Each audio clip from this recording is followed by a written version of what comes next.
in part, you are a bit of a snake whisperer. So what is it that others don't understand that you do about snakes?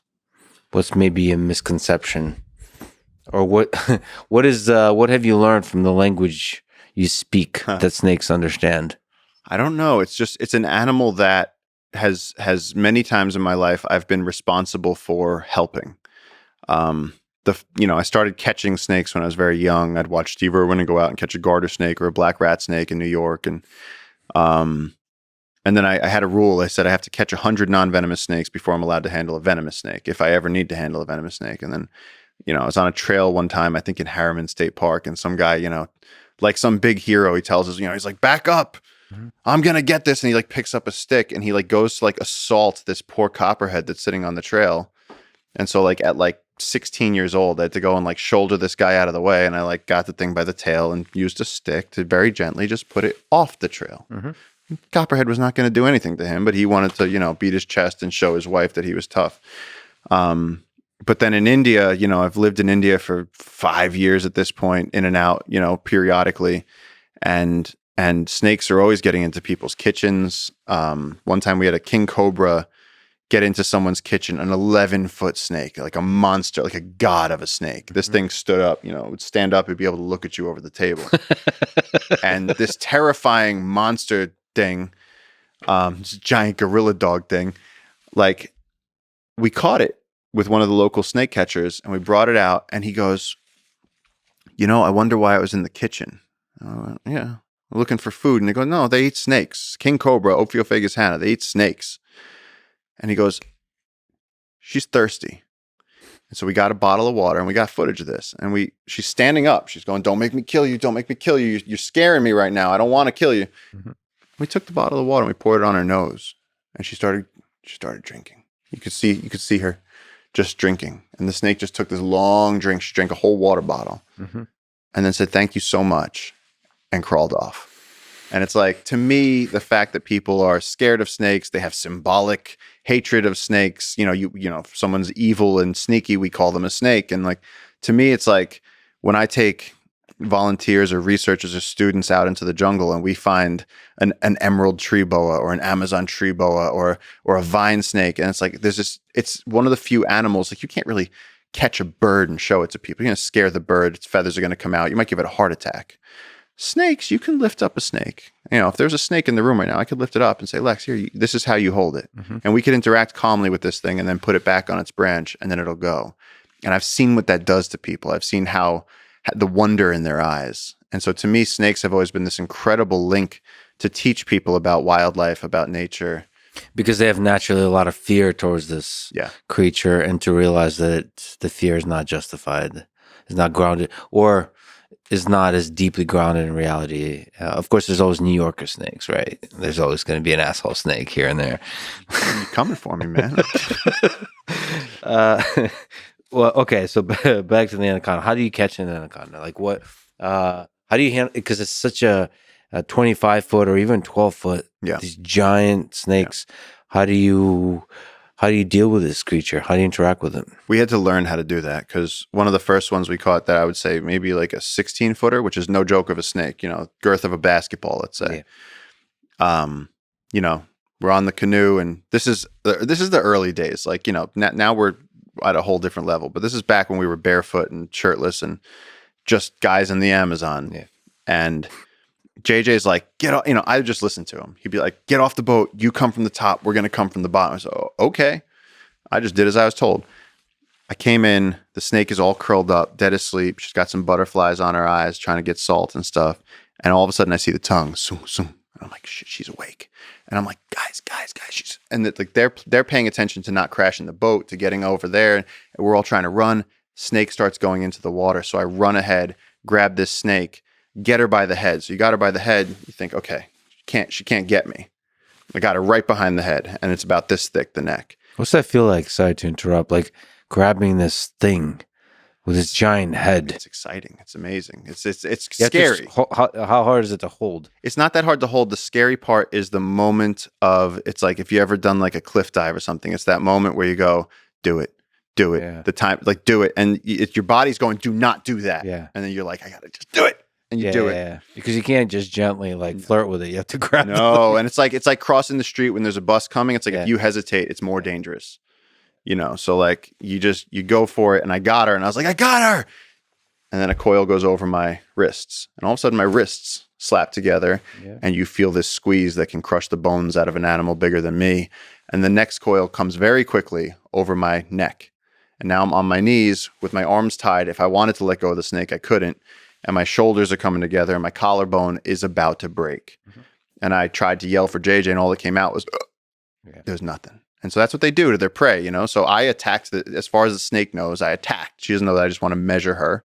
You started out as the big spoon, but then the snake became the big spoon. Snake very much became the big spoon. And I would say I was 15 seconds away from having my entire rib cage collapsed. And then JJ showed up and grabbed the tail and just started unwrapping this thing. And then but now we have a system. Now we know, I've gotten more head catches than anybody. So I'm usually point guy. And you're the first the point guy. I'm the point okay. guy. The taking the big risky first step. Yes, although it could be argued that there's a similarly large risk for the tail guy, because the anaconda's defense is to take a giant projectile shit. And so the person that gets the tail is going to smell like anaconda for like at least a week. Yeah, so it's the least pleasant. You're taking the most dangerous one. They have the least pleasant job. This is fascinating. But what's really fascinating though is that because they're the apex predator, they're eating the fish, they're eating the birds, they're eating everything, and everything in this riparian ecosystem is absorbing the mercury that's coming off the gold mining in the region. And so anacondas can be indicative for us of how is mercury moving through this ecosystem. And this is a region where we've lost hundreds of thousands of acres to artisanal gold mining, where they use mercury to bind the gold. They cut the forest, burn the forest, and then they run water through the sand, and the sand particles have bits of gold in it, not chunks, but just little, almost microscopic flecks of gold. Mm-hmm. And then they use the mercury to bind that, and then they burn off the mercury, and that vapor goes up into the clouds, just like everything else. It's all connected down there, and then rains down into the rivers. And so the people in the region are having birth defects from the amount of mercury that's in the water. And so we were starting at one point when we were doing most of our anaconda research, we were learning things like these animals actually aren't just ambush predators, which is what most of the literature would tell you, is that anacondas are ambush predators. No, they actually go hunting. They'll go find clay licks and salt deposits, and they'll wait there. They'll actually pursue animals. And we were trying to take tissue samples to find out if anacondas could be used to study how mercury is moving through the ecosystem. And so that was really, it became, can we use these animals not only as ambassadors for wildlife, because everybody wants to see the anacondas, but also, what can we learn from studying this very, very little understood apex predator? And one of the things you can learn is how mercury moves through the ecosystem, which can damage the ecosystem in all kinds of different ways. Yeah, it's brutal, man. The gold mining that's happening down there is it's funny because we've been hearing a lot recently about like the cobalt mines in Africa, and it's like where we are in the Amazon.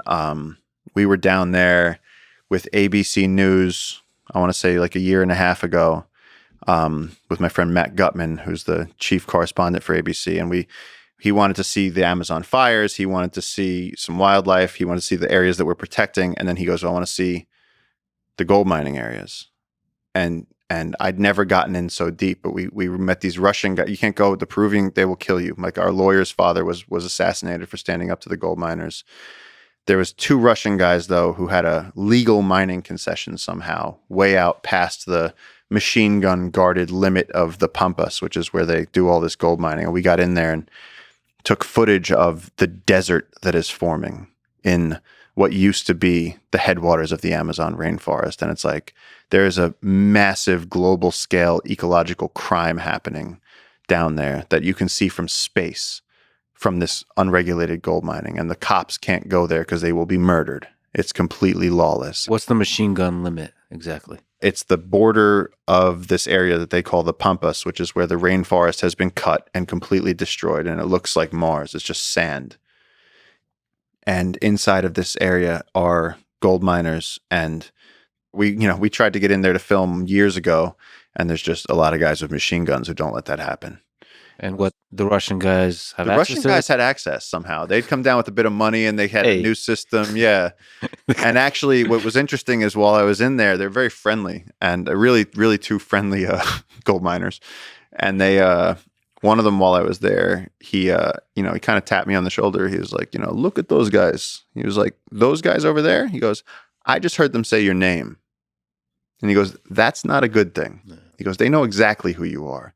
And he goes, I wouldn't keep posting to Instagram about gold mining in the Amazon. And I was like, okay, thanks for the warning. And then, in June, somebody pulled up beside me on a motorcycle and I got a more stern warning. But they pay attention to the flow of information because they don't want the world to yeah, to find out. oh, the last thing they want is to be shut down. But the gold miners are notorious for, just whacking people and throwing them in a pile of, gold mining leftovers.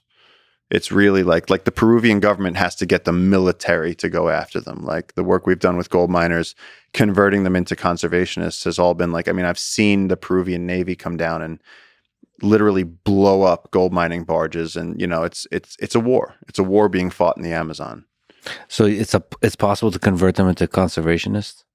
What's that process like? Or is that like you say that in jest? No, I say that in absolute sincerity. We went upriver, up the Malinowski River several years ago, and I think it was 2018, and everyone was like, "You are going to die.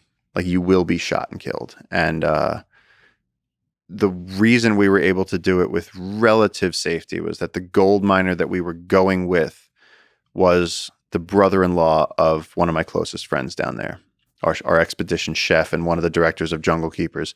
And they said, look, you can go, just keep a low profile. And so I went up with a photographer and we spent a week there, and dead animals everywhere, deforestation everywhere. I mean, the things that we saw were so horrible.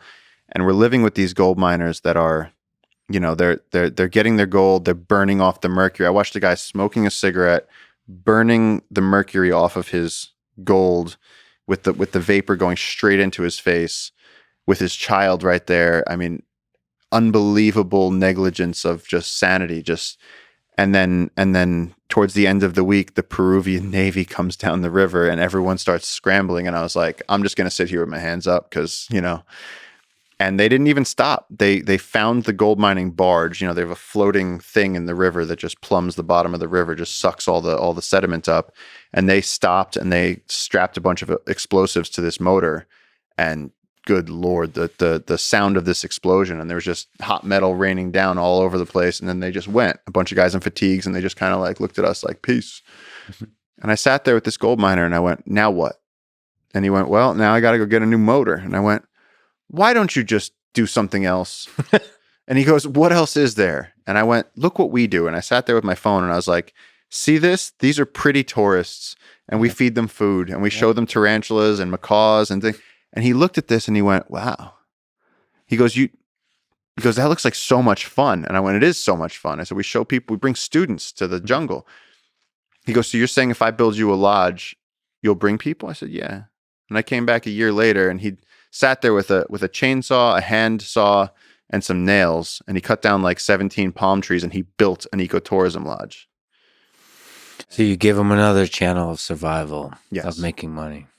And that's what we've been doing through Junglekeepers for loggers and for all kinds of extractors, is just saying, look, what do you make? You make $15 a day destroying the ancient trees of the jungle. What if we paid you $35 a day to have a uniform and a job and health insurance and security, and you just protect it and use all of the jungle knowledge you've gained as a logger to protect this place?